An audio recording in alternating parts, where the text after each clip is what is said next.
Magandang araw mga ka-project! Kamusta kayo? Meron ako nabili sa HMR na LED lamp na gagamitin ko sa labas ng bahay namin. 3 LED panel design siya, kaya nagustuhan ko siya. At flexible yung light panels niya na pwedeng i-adjust. Mura ko lang siyang nabili sa HMR. 50% siya ng presyong 450 pesos. Ito naman ang specs niya. 220 volts, 48 watts, at 50 Hz. Pag electronics naman, pwede naman gamitin ang 50 Hz sa 60 Hz system natin. Kaso, ang bulb socket niya ay yung B22 na bayonet type na madalas gamitin sa UK, India, Australia, at New Zealand. Dahil gusto ko ang design niya at bagay siya sa paglalagyan ko, ito ang naging solusyon ko mga ka-project. Bumili ako ng B22 to E27 na socket converter. Gawa siya sa heat-resistant material.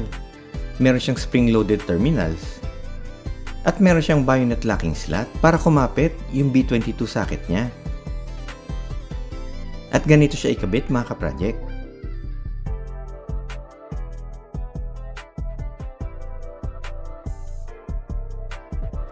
Kayang buhatin ng socket converter yung buong bigat ng LED lamp.